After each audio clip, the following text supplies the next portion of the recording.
पहलगाममध्ये दहशतवादी हल्ल्यानंतर भारताने ऑपरेशन सिंदूर राबवत पाकिस्तानमधील दहशतवादी तळं उद्ध्वस्त केली। यानंतर पाकिस्तानकडून भारतावर हल्ल्याचे प्रयत्न झाले। भारतीय लष्कराने ते हाणून पाडले। दोन देशातील तणाव अखेर शस्त्रसंधीने कमी झाला आहे। शस्त्रसंधीनंतर भारतीय लष्कराच्या तिन्ही दलांनी एकत्र पत्रकार परिषद घेत ऑपरेशन सिंदूर बाबत मोठे खुलासे केले आहेत। हे खुलासे काय आहेत ते जाणून घेऊया आजच्या व्हिडिओच्या माध्यमातून। नमस्कार, मी सनी आणि तुम्ही पाहताय दैनिक राज्य लोकतंत्र। हवाई दलाच्या director general air operation marshal Awadhesh Kumar Bharti यांनी सांगितलं की भारताच्या हवाई दलाने सावधगिरीने फक्त दहशतवादी तळांना लक्ष्य केलं। कोणत्याही नागरिकांना यात नुकसान पोहोचले नाही। भारतीय हवाई दलाने मोरितके आणि बहावलपूरमधील इथल्या दहशतवादी तळांना उद्ध्वस्त केलं। ही दोन्ही ठिकाणे आंतरराष्ट्रीय सीमेपासून खूप आत होती, त्यामुळे हे निवडणं महत्त्वाचं होतं। जैश ए मोहम्मद आणि लष्कर ए तोयबा या दोन्ही तळांवर हल्ला केला गेला। हवाई दलाने या हल्ल्यासाठी सॅटेलाइट आणि इंटेलिजन्सच्या आधारे तयार केलेल्या अवधेश कुमार यांनी सांगितलं। भारताने केलेल्या हल्ल्यात जवळपास 100 दहशतवादी मारले गेले। यात युसुफ अझहर, अब्दुल मलिक, रऊफ आणि मुत्सिर अहमद यांच्यासारख्या कुख्यात दहशतवाद्यांचा समावेश आहे।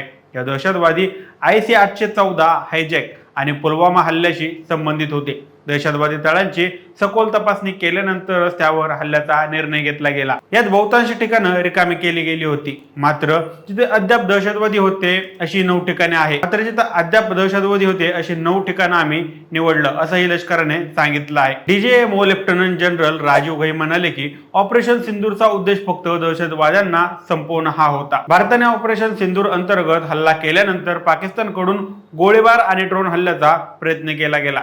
याला भारताने प्रत्युत्तर देताना पाकिस्तानी लष्कराच्या 35 ते 40 जवानांचा मृत्यू झाल्याचंही भारतीय लष्कराने सांगितलं आहे। भारताच्या हवाई दलाच्या एअर डिफेन्स सिस्टीमने पाकिस्तानचे सर्व हल्ले हाणून पाडल्याचं भारताच्या लष्कराने पत्रकार परिषदेत सांगितलं आहे। भारत आणि पाकिस्तानच्या DGMO मध्ये कोणती चर्चा झाली आहे ते पाहूया। या चर्चेत दोन्ही बाजूंनी एकही गोळी न चालवणे किंवा कोणत्याही प्रकारची आक्रमकता न दाखवणे यासह इतर मुद्द्यांवर चर्चा झाल्याची माहिती भारतीय लष्कराच्या सूत्रांनी दिली आहे।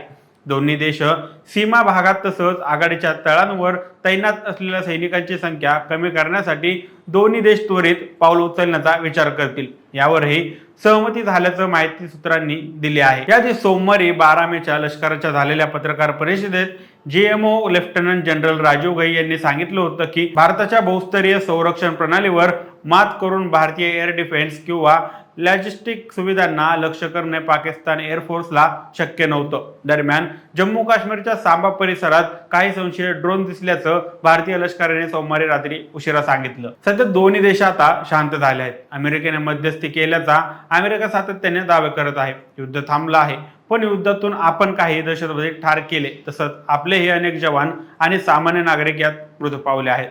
युद्ध हे कोणालाच परवडणार नसतं। एक जवान गेला म्हणजे त्यामागे असणारं कमीत कमी 10 सदस्यांचं कुटुंब उघड्यावर येतं। या युद्धात देखील आपण जितके जवान गमावले आहेत त्यापेक्षा अधिक कुटुंबावर वाईट वेळ आलेली आहे।